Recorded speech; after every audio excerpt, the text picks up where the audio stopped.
Motorcunun Güncesi'nden herkese merhaba. Bugün Gaziantep ili İslahiye ilçesindeyim. Dikkatimi çeken bir hikaye oldu. İslahiye'de Cıncıklı Ören Yeri adında bir antik kentin olduğundan ve burada mozaik çıktığından bahsettiler. Ben de mozaikleri yerinde görmek için motoruma atladım ve şu an oraya geçiyorum. O halde Amanos Dağları'ndan Mozaik Müzesi'ne uzanan bir hikayenin peşine sizlerle birlikte düşelim arkadaşlar. Haydi o halde şimdi sizlerle birlikte mozaiklerin olduğu yere gidelim.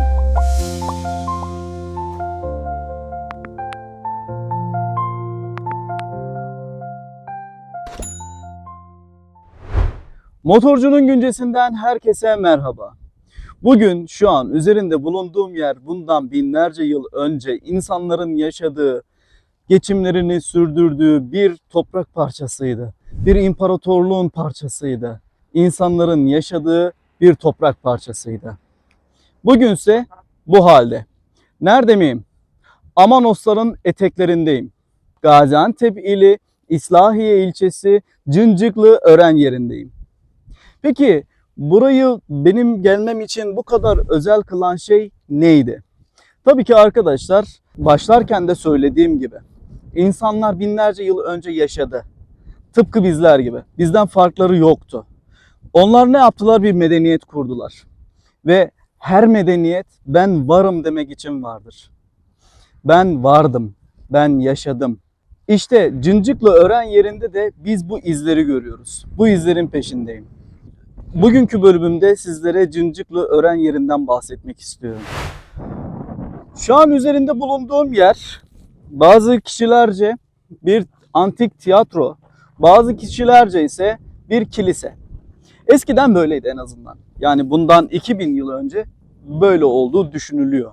Köylülerden bir muhabbet dinledim. Genellikle onlar konuşmak istemediler. Onlarla görüştüğümde, kanalıma konuk etmek istediğimde onlar pek oralı olmak istemedi, pek konuşmak istemediler. Ancak ben onlardan duyduklarımı size aktarmak için kameramı açtım ve sizlerleyim. Motorcunun Güncesi sizlerle.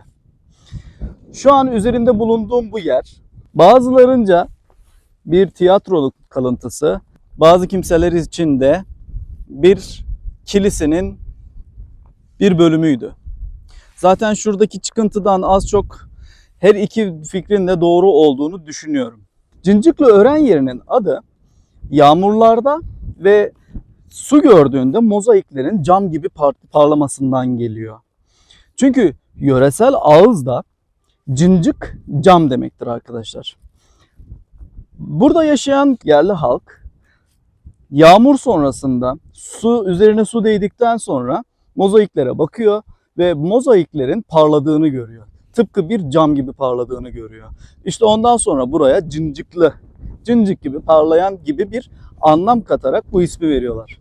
Peki daha sonrasında ne oluyor? Dinlemiş olduğum bazı öyküler şu yöndeydi. Biz çocukken buralara gelirdik. Buralarda yerde resimler vardı. Tabii bir çocuk aklıyla bilmezdik. O resimdeki taşları sökerdik. Taş parçalarını sökerdik. Onların bu kadar değerli bir şey olduğunu zaten çocuk aklıyla bilmiyorduk dediler. Hatta bir çobanla sohbetim esnasında burada dolaştığımı, keşif yaptığımı gördüğünde şey demişti. Burada eskiden yerde resimler vardı, sonra aldılar götürdüler. Ve bunun hikayenin de peşine düştüm. Arkadaşlar şu an Amanos Dağları'nın eteklerindeyiz. Cıncıklı Ören yerindeyiz. Buradan mozaikler çıkartılıp şu an dünyanın sayılı mozaik müzeleri arasında yer alan Gaziantep'teki Zeugma Mozaik Müzesi'ne götürülmüş. Tabii ben burada bu yerde şu an o mozaikleri göremediğim için bu da benim merakımı cezbediyor ve ben bunu sizlerle birlikte gidip yerinde görmek istiyorum. Bugünkü bölümümüz burası. Yani Cıncıklı mozaiklerinin çıkmış olduğu Cıncıklı Ören yerindeyiz. Burası belki de bir tiyatroydu. Belki de bir kilise tabanıydı. Belki de tamamen kiliseydi. Bilemiyorum. Ancak burada bildiğim tek bir şey var. Burada insanlar yaşadı. Burada insanlar vardı.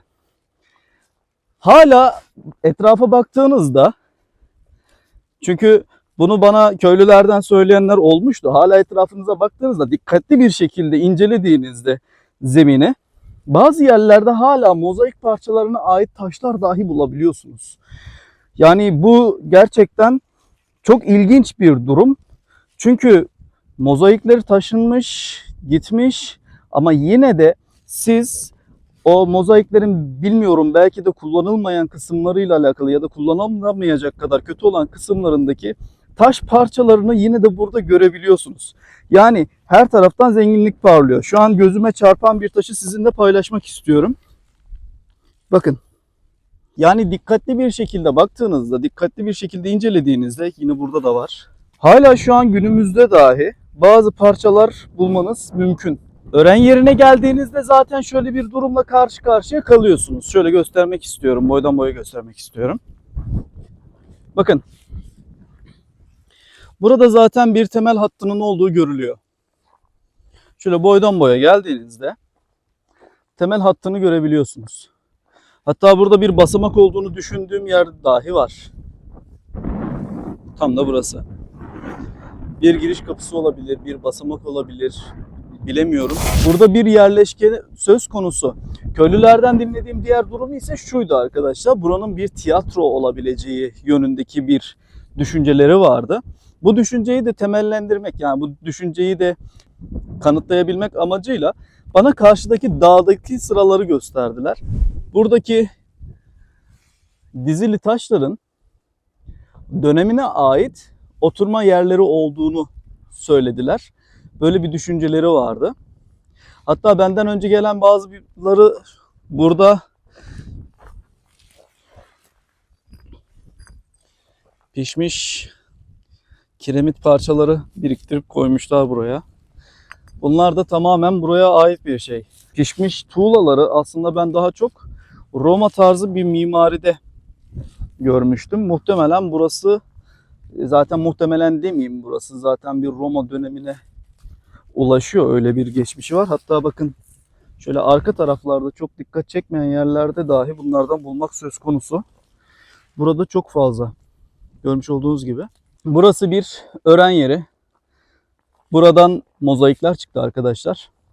Bu da bize şunu gösteriyor. Biz genellikle mozaik müzesine gittiğimizde ya da Gaziantep dediğimizde aklımıza hep mozaikler ya da Çingene kızı geliyor. Bununla sınırlı değil Gaziantep'teki mozaikler. Bakın Gaziantep'in İslahiye ilçesindeyim. İslahiye ilçesinde bir yerleşim yerindeyim. Ve yerleşim yerinde mozaikler çıkmış arkadaşlar. Şöyle geniş bir açıyla bakacak olursak bulunduğum yer böyle bir yer arkadaşlar. Sizle de gördük. Hala dikkatli bakıldığında yerde mozaik parçalarını bulabiliyorsunuz. Zenginlik böyle bir şey arkadaşlar. Sanat zenginliği yönünden gerçekten burası çok zengin. Şimdi o söylediğim tepeye doğru çıkacağım. Sizlerle birlikte orada yine konuşmamıza, sohbetimize devam ederiz.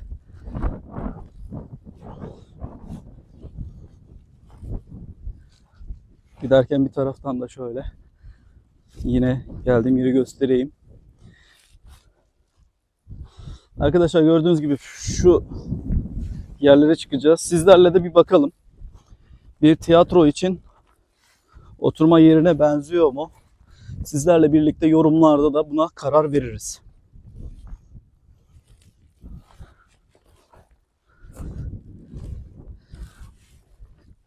Ben buralarda pek oturmaya değer bir oturak sistemi göremiyorum, tespit edemiyorum. Sanıyorum kayanın kendi fiziksel yapısından kaynaklı bir durum. Antalya'daki yerlere benzemiyor. Ancak şöyle geldiğimde de, şöyle göstereyim size. Buraya geldiğimde de bir düz sistem olduğunu görüyorum. Şurada bir şey dikkatimi çekti, ona bakacağım. Yine diğerleri gibi düz bir yer. Oturak olabilir. Tabi neden olmasın, zaten %100 değildir gibi bir iddiam yok. Sadece tespit etmek istiyorum. Sadece anlamak istiyorum. Arkadaşlar kahvemi aldım. Kim bilir belki de gerçekten tiyatroydu burası. Ve binlerce yıl önce insanlar buralarda oturuyor. Etrafa bakıyordu. Ben de şimdi o binlerce yıl önce insanların yaptığı gibi oturdum. Bir taraftan çevreyi izlerken bir taraftan da kahvemle birlikte size eşlik ediyorum.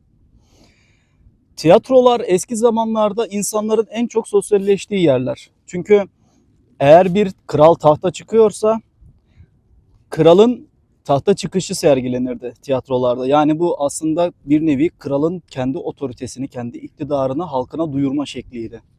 Öte taraftan komedi tarzında oyunlar oynanıyordu. İnsanlar günün stresinden çıkarak, kurtularak gelip biraz gülüyorlardı, eğleniyorlardı. Aynı zamanda çok güzel bir sosyalleşme ortamıydı burası. Sosyal oluyordu insanlar.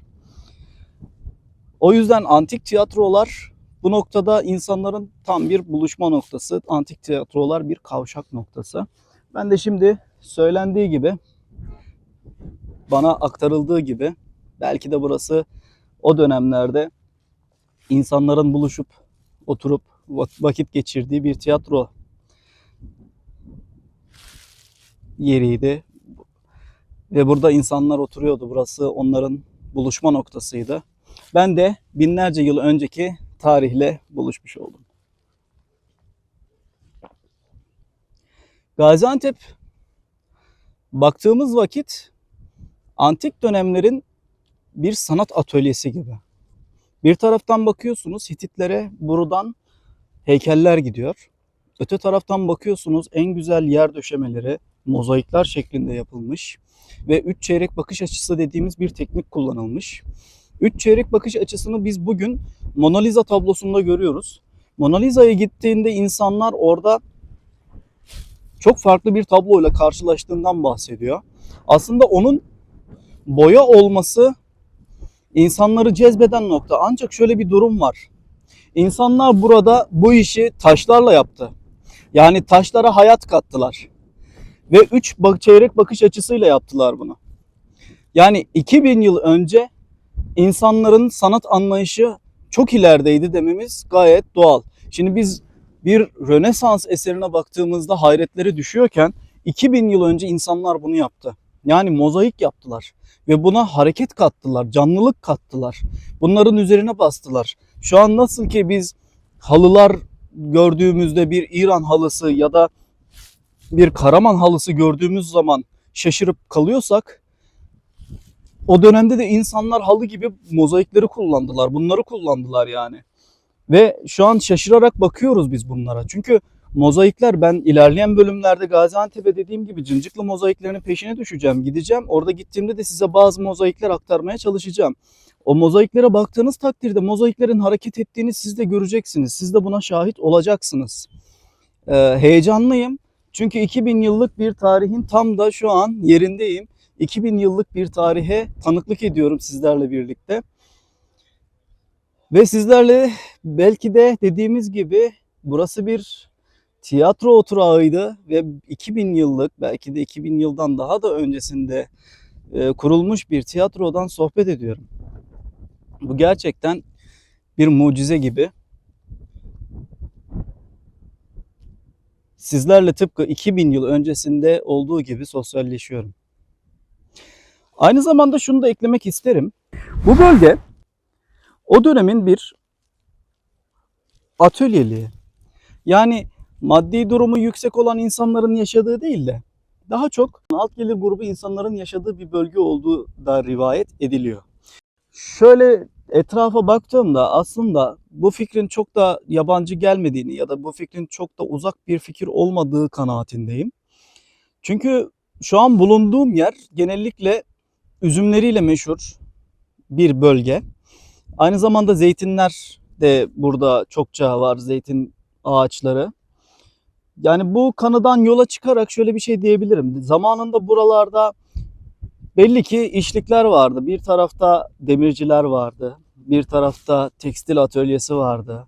Öteki tarafta kim bilir belki de bir çiftçinin elindeki malzemeleri sattığı yer vardı.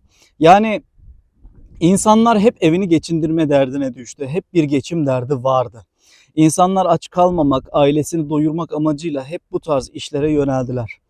İşte 2000 yıl önce insanların kendi boğazını doyurmak amacıyla, kendi geçimlerini sağlamak amacıyla işte buralarda işlikler açtığına şahit oluyorum. 2000 yıl önceki insanların o dertlerine tekrar hissediyorum. Burada atölyelerin, işliklerin, hatta belki de ibadet edecekleri ibadethanelerinin tam da bulunduğu yerdeyim. Mutluyum. Sizlerle daha önce de dediğim gibi böyle bir yerde sosyalleştim.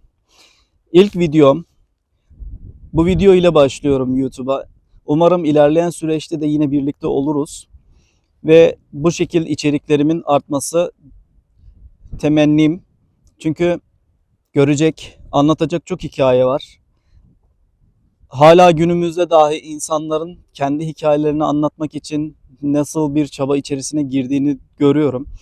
Kamera kapalıyken evet çok fazla hikaye dinledim, ancak kamerayı açmak istediğimde ister istemez insanların çekinceleri var. Ben de o insanların elçiliğini yapıyorum, elçiye zeval olmaz diyerek. Sizlerle çok güzel bir yere geldik. Şu an geriye görebildiğimiz çok bir şey kalmamış. Mozaikler de çok şükür taşınmış. Şu an Mozaik Müzesi'nde koruma altında. Bu sevindirici bir durum. Çünkü dinlediğim hikaye bugün çok farklı bir hikayeydi. Çünkü biz çocukken buraya geliyorduk ve bunları değerini bilmeden söküyorduk gibi bir ifade duydum. Şimdi ister istemez çocuktur. Çocuk aklıyla başka çocuklar da gelecek, sökecekler. Geriye kalan eserler de parçalanacak. Yani 2000 yıl önce yapıldı, bunlar bizim değil demek değildir asıl mesele. 2000 yıl önce yapıldı ve bu topraklara emanet bırakıldı. Bunlar hepimizin diyebilmek asıl meziyet. O yüzden Mozaik Müzesi'ne götürülmesine sevindim. Çünkü daha fazla tahrip görmeyeceğini umuyorum. Sizlerle aynı zamanda Mozaik Müzesi'nde de Cıncıklı Antik Kenti'nden, Cıncıklı Ören yerinden çıkan mozaikleri göreceğiz. Arkadaşlar, Amanos Dağı'nın eteklerindeyim. Amanos Dağı'ndan Zeugma Müzesi'ne uzanan bir hikayenin peşindeyim. Hikayemde benimle birlikte kalın. Hikayemiz birlikte devam etsin. O halde haydi Gaziantep'e. Yaklaşık 1 saat 15 dakika, 1 saat 20 dakika gibi süren bir yolculuktan sonra Gaziantep Zeugma Müzesi'ne geldim. Takdir edersiniz ki Zeugma Müzesi Türkiye'de ve dünyada sayılı müzeler arasındadır. Fırat Nehri kenarında çıkan mozaikleriyle ünlü Gaziantep'in eserlerinin burada da tanıtıldığını biliyoruz. Ancak bizim hikayemizde Gaziantep ile İslahiye ilçesi Cıncıklı Ören yerinde çıkmış olan mozaiğin de buraya getirildiğini duymuştuk. Bizim hikayemizin asıl meselesi de bu. Eserin burada sergilenmesini göreceğiz arkadaşlar. Bugün Motorcu'nun güncesi, İslahiye'de de belirttiğim gibi Cıncıklı Ören yerinden çıkan mozaiğin peşinde. Gaziantep'e mal olmuş mozaiklerin birkaç tanesinin de hikayesini size aktarmaktan mutluluk duyacağım. O halde gelin başlayalım. Diğer kanallardan farklı olarak size bir müzenin içerisinde bir film tavsiye edeceğim. Titanların Savaşı. Peki Titanların Savaşı'nda ne anlatır? Andromeda, Hades'e kurban verilecek olan kralın kızıdır. Ve Andromeda'yı Hades'in elinden kurtarabilecek tek kişi vardır. Perseus. Perseus bu işi Medusa'nın kafasını keserek Hades'in krakenini alt etmesiyle başaracaktır. Ve şu an bu demiş olduğum mitolojik olayı Titanların Savaşı adlı filmde görebilirsiniz. Peki bu eseri nerede görebilirsiniz? Elbette ki Zeugma Mozaik Müzesi'nde. İşte size anlatmış olduğum az önceki hikayenin, az önceki filmin konusu tam da burada. Perseus'un ayaklarının altında Hades'e ait Kraken'i görebilirsiniz. Elinde ise Medusa vardır. İşte Perseus, Hades'in Kraken'ini Medusa'nın bu başı ile alt etmeyi başarmıştır arkadaşlar. Bu eseri Mozaik Müzesi'nde görmeniz mümkün.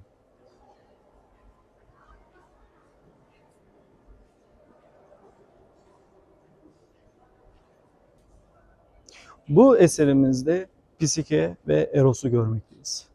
Psike o kadar güzeldir ki onun güzelliği Afrodit'ten bile fazladır. Bu yüzden Afrodit onu kıskanır. Ve oğlu Eros'a bir emir verir. Der ki Psike'yi al ve dünyanın en çirkin erkeğine aşık et. Ancak Eros Pisikeyi gördükten sonra böyle bir şey yapma fikrini aklından bile geçirmez. Onu karanlık bir kuleye, bir saraya kapatır. Ve her akşam yanına gelerek Pisike'nin yanında yatar. Ve Pisike'ye şunu söylemiştir. Demiştir ki ben senin dünyanın en çirkin adamına aşık ettim. Ve sen bu ışığı asla açmayacaksın. Bu mumları asla yakmayacaksın.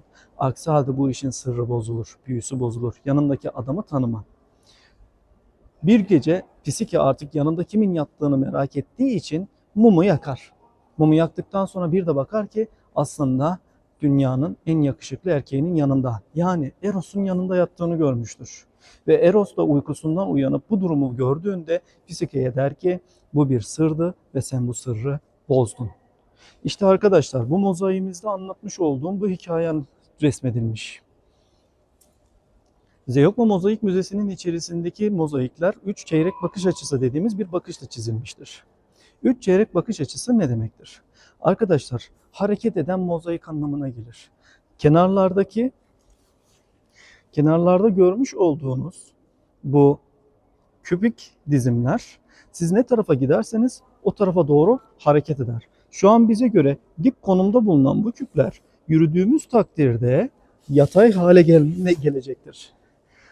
Ve diğer taraftan baktığımızda yatık durumda olan diğer küpler dikey hale gelecek. Bizim az önce bakmış olduğumuz küpler ise yatay duruma düşecektir. İkinci bir durum ise şudur. Bu eserde 3 çeyrek bakış açısı aynı zamanda Eros'un göğsünde de bulunmaktadır. Şimdi bulunmuş olduğumuz yerden Eros'un göğsüne baktığımızda karşıya yürüdüğümüz takdirde Eros'un da göğsünün bizimle birlikte dönmüş olduğunu göreceğiz arkadaşlar.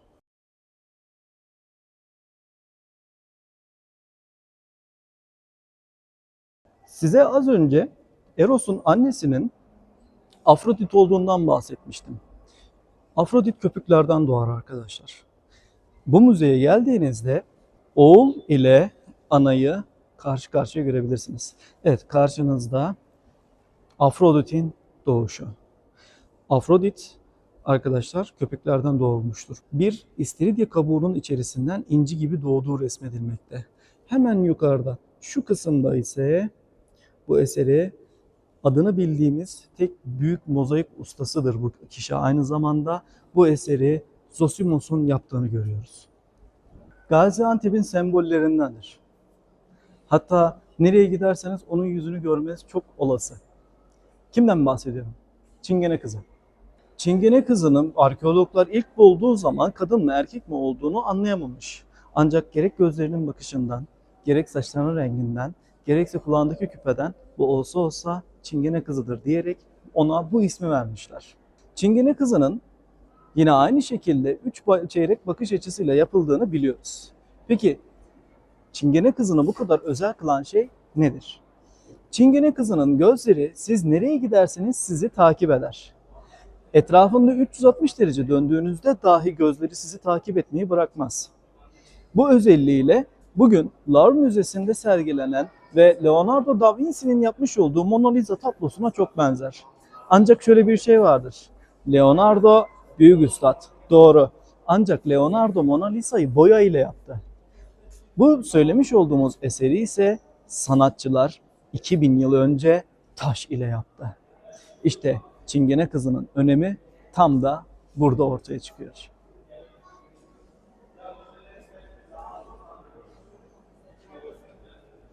Dionysos'un büstü. Bu eseri diğerlerinden farklı kılan en önemli özellik şu. Genellikle mozaik ustaları mozaik taşlarını Fırat'ın kenarından toplar ve bu şekilde taşları birleştirerek eserler ortaya çıkarırlardı. Ancak bu görmüş olduğunuz eserde durum bir diğerlerinden biraz farklı. Çünkü sanatçı bir rengi Fırat'ın kenarında bulamamış. Onun yerine ise kullanabileceği en yakın malzemeyi kullanmış. Yani camı kullanmış. Taşlar arasında hayat bulan bir camın hikayesini taşıyor bu eser. İşte söylemiş olduğumuz cam ise tam da burada. İlk günkü ihtişamıyla, ilk günkü güzelliğiyle, canlılığıyla. Zeugma köprü demektir. Köprü adını almasının sebebi ise şudur. Seleukos buraya geldiğinde kendi adına bir şehir inşa eder. Tam Fırat Nehri'nin karşı kıyısına da karısı Apame için başka bir şehir yapmıştır. Romalılar buraya geldiğinde geçit anlamına gelen köprü inşa eder. Ve bu köprünün adı nedeniyle artık şehrin adı Zeugma olarak anılır olur. Yani geçit, köprü anlamına gelir. En parlak dönemini Romalılar zamanında yaşar. Ancak bir medeniyet en parlak zamanını yaşasa da sonuç itibarıyla yıkılış yakındır. Zeugma'nın yıkımına sebep olanlar ise Sasaniler olacaktır. Sasaniler bu topraklara geldiğinde buraları ele geçirmek için şehrin üzerine ateş yağdırdılar. Mancınıklara katranı yakarak, fırlatarak tam bir ölüm kustular, ateş kustular. Mozaikleri buraya geldiğinizde gördüğünüzde bazı mozaiklerin çok temiz, çok güzel olduğunu göreceksiniz. Ancak bazı mozaiklerin ise işte tam da burada görüldüğü gibi harap olmuş, yakılmış, yıkılmış olduğunu göreceksiniz. İşte bu geriye kalan izler Sasanilerin Zeugma'ya vermiş olduğu hasarın izleri arkadaşlar.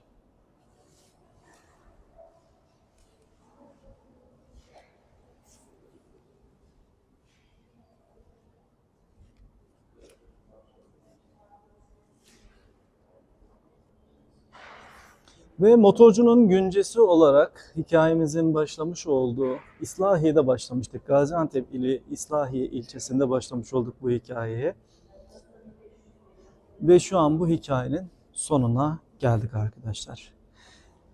İslahiye'de Cincikli Ören yerinde çıkartılmış olan mozaiğin önündeyim. Bir mozaik kim bilir kimler gördü, kimler bununla zaman geçirdi, hangi amaçla kullanıldı? Her ne olursa olsun sadece bir taş değildi. Birilerinin hayatını anlattı. Birilerinin elleri dokundu.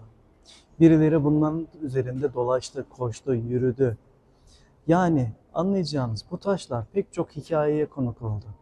Şimdi de duvarda asılı olmuş olsa dahi motorcunun güncesinin hikayelerine konu oldu. Arkadaşlar, İslahiye'de başlamış olduğumuz hikayemizin burada sonuna geldik. Beni takip edip beğenirseniz çok memnun olurum.